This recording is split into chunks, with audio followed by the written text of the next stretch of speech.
Most people can spend hours talking about football. They debate teams, players, trophies, and statistics like the outcome somehow changes their own life. And if you're someone who doesn't watch it, you've probably heard the same reaction again and again: how do you not enjoy football? But maybe the real question is this: what if not caring about football actually reveals something deeper about the way your mind works? Because choosing not to watch football usually isn't about trying to be unique. It's about what naturally captures your attention and what your brain finds meaningful. In psychology, there's a concept called value disconnection, when society gets emotional over something that simply doesn't trigger the same response in you. And that's not being rebellious. It's being aware of yourself. People who don't care much about football often fit into 4 psychological patterns, and each one says something interesting about their personality. First, there's the independent-minded person. They don't dislike football, they just don't emotionally connect with watching strangers succeed. Their brain doesn't rely on second-hand excitement. Instead of feeling rewarded by a match, they feel rewarded by personal progress and achievement.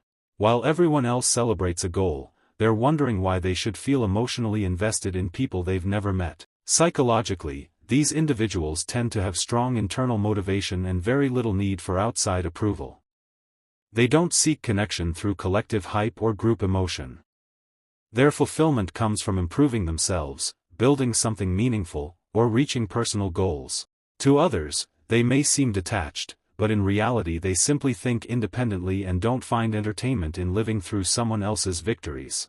Then there's the awakened observer. This person used to love football.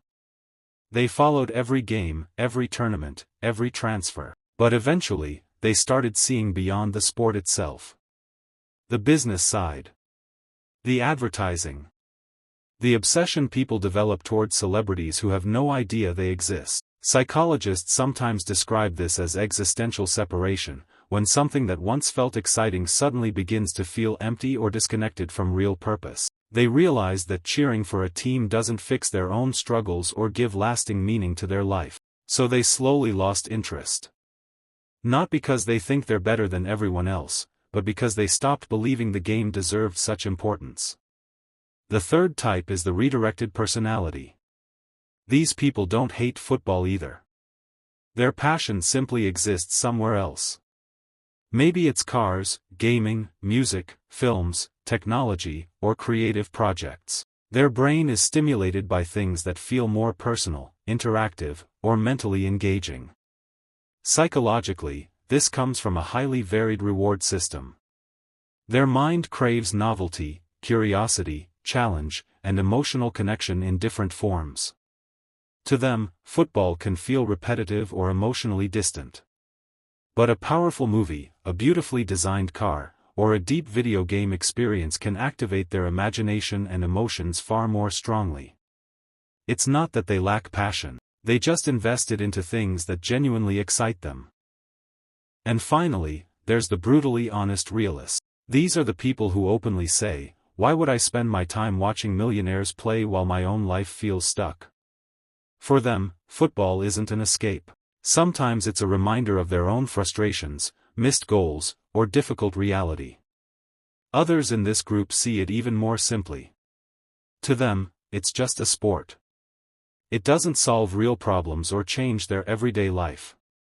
And that perspective isn't always bitterness. Sometimes it's emotional honesty. These individuals often think in practical terms and protect their energy carefully.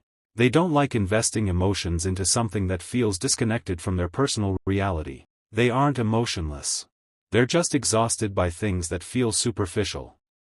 So maybe you don't watch football because you're boring or different. Maybe your mind is simply focused elsewhere. When your energy is directed toward learning, creating, building, or understanding yourself, it becomes harder to feel deeply invested in someone else's game. So which type sounds most like you? The independent thinker, the awakened observer, the redirected personality, the honest realist, or maybe a combination of all 4?